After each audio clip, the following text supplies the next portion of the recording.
Let's get down to it. Do you pearls want to know how we feed our entire family of 5 on only $400 a month?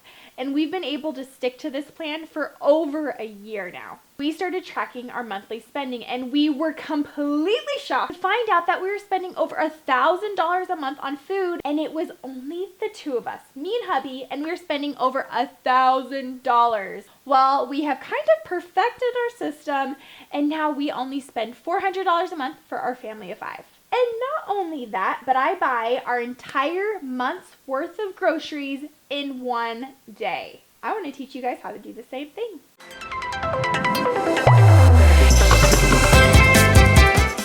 So what would your monthly budget look like if you were going to go and buy all of your groceries all at one time in one day for the entire month? This is exactly what our family does.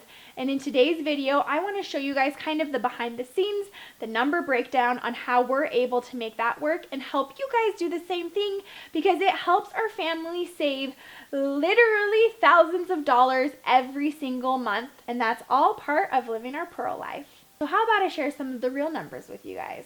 The way we break down our monthly grocery budget is pretty simple, and it's only 2 categories.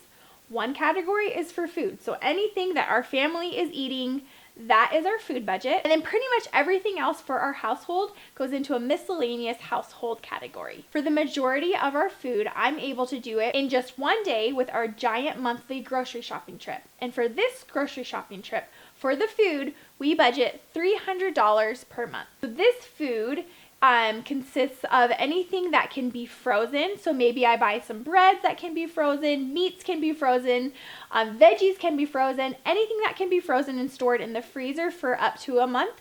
That goes into the monthly grocery haul for food, or anything that can have a shelf life 30 days or longer. Examples would be like canned foods and things like that. But in an effort to keep some fresh veggies and keep our family somewhat healthy, we do have a weekly grocery budget of $25, and that money goes towards fresh produce or milk. So that's a grand total of $400 for food for our family. Now we do eat out and go on date nights for food and things like that, but that's very far and few in between.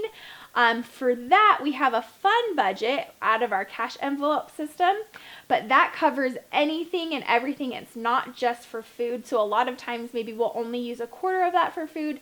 Sometimes maybe a lot of that would go towards eating out. It just depends on the month. So we don't really include that in our food budget. It has its own fun category. Then for all the miscellaneous goods that we need for our family, if we don't already have a separate cash category for it, then it just goes into miscellaneous. And our budget for that is $160 per month. A lot of times this is for smaller price items. Maybe it's going to be toiletries, and then it could be as random as windshield wipers for the car. Maybe I want to get a new decorative pillow for the couch. Anything miscellaneous goes into our miscellaneous household category. The way that we manage our grocery list when it comes times for shopping is that I try my very best to only do shopping for these categories once a month. That means if throughout the month I find something that we need, maybe we needed some more salt, or maybe we need some new dish rags, it goes on a list. I just use the list app within my phone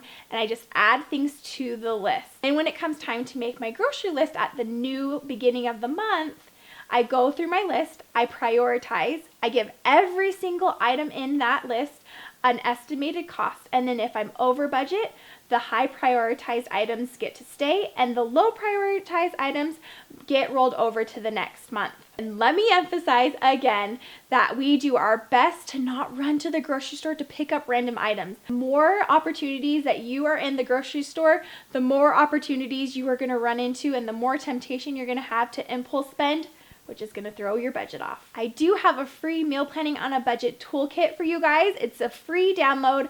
I have the link for it down below, and within there, it walks you through and gives you all of the tools necessary for you guys to work your grocery shopping the same way that we do. And the last thing that you guys need to know when it comes to our meal planning and our monthly grocery budget is that we only plan for 5 meals a week, and this is why. I used to meal plan for 7 and even 6 meals a week, but then I found that we were having so much waste in our fridge. I was finding that we were having a lot of waste in our fridge. So I cut it back to 6 meals a week, and then I cut it back to 5 meals a week, and that's kind of where I found for our family has worked best. At least once a week, we will eat leftovers. Always plan to make your meals big enough for leftovers. That's a time saver, money saver for sure. And then for the 7th night, maybe we're eating out using that fun budget, or maybe we're eating leftovers for the 2nd night that week, or sometimes I just call it a pantry night and we just go to the pantry and use any unplanned items that we might have in there.